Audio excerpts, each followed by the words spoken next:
The First Omen is directed by Akasha. It might be Arkasha. God, it's hard to say. Arkasha Stevenson. I apologize.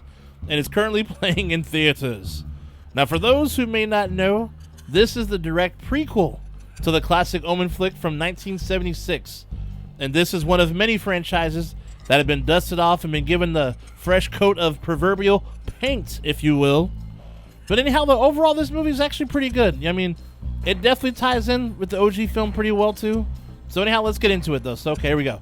You have Margaret, who moves to Italy to become a nun at a well-known church there.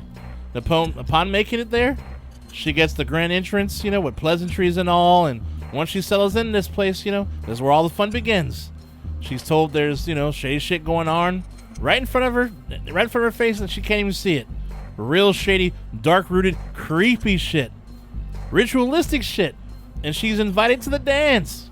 So how in the hell can Margaret deal with this shit, dude? Now, I'm going to say this real quick, man. You cannot fuck with these nuns, dude. They will take your ass down.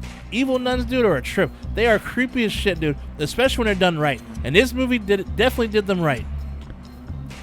Really quick, we got to talk about the elephant in the room, though. Because this movie sounds exactly like another movie that came out a couple weeks ago, actually.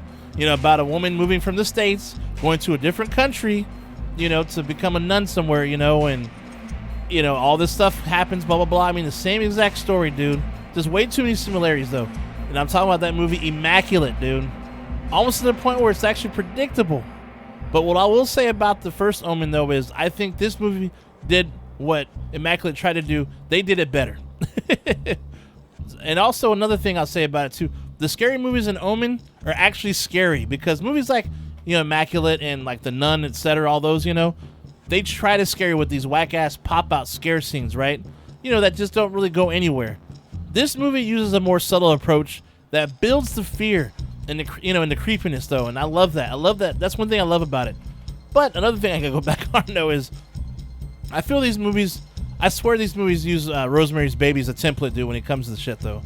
But anyhow, though, dude, great visuals, and the fact that it's set in the 70s actually looks and feels like it. I mean, dude, even the way the camera is used, though. I mean, like, they got the long zoom lens that zooms in and shit, dude. I mean, obviously the way they dress and the clothing and all that stuff too, and the cars, blah blah blah. Even the look of the film looks old school, though. I mean, obviously it's not, and the special effects are a lot better, but I like that, though. And I think I'll be honest with you, I feel this movie is a really good companion and prequel to the OG Omen movie. And look, I will be honest with you guys, I have not watched the original film in a long-ass time. So there's some things I don't remember, but I know there's a lot of references, though, to the OG movie for sure, though. There's some things I saw, I was like, oh, shit. But, yeah, especially the opening of the movie. But I'll say this, though. I did like the movie, like I said. It's well-made, dude. Good pacing. The lead actress, Nell Tiger-Free. Dude, I mean, obviously her being the main character in the movie, the main protagonist, if you will, dude. She carried the movie, dude. I mean, she was great. Dude, I mean, there's some blood in it, too, some really cool setup scenes for scary shit. And like I said, the ending is really intense, too. Great tie-in to the, to the OG movie as well. Sorry. One more nitpick, dude, that I have to do is, the one thing, dude, and this is in a trailer, so I'm not giving anything away. But another nitpick I have to actually call out, though, is why in all these movies, though, all of them, has to have a chick hang off the ledge of a building and do something crazy. You've seen them, dude. I'm not lying. You know it. But one thing I will say that makes this movie nasty as fuck, though, dude, is they do the throwback to the old school music, dude, which is awesome. I think it's badass, though. But it's good stuff, though. And I'll say that if you've seen the OG, Omen flick, then you kind of know what to expect in a way. But if you haven't seen it, then you probably won't.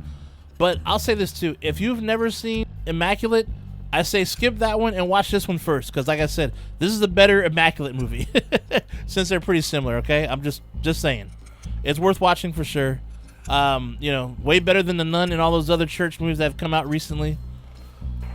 And this leads to my recommendation, which of course is The Omen, because these two go together hand in hand, and my ass has got to refresh myself to the nastiness.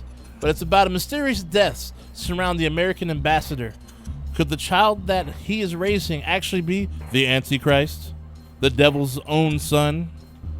But yeah, man, I gotta watch that though. But yeah, man, The Bad Room. If you've seen this movie through the first Omen, you know exactly what I'm talking about when it comes to The Bad Room. But yeah, great visuals, definitely worth watching. I say check it out. Do it as a double feature, you know. And I forgot to say as well, Omen the OG one is available on YouTube. But anyhow, though, that's all for the day. Stay nasty, my friends, and I will see you at the next one. Shay Nasty out. I'll see you soon. Like and subscribe.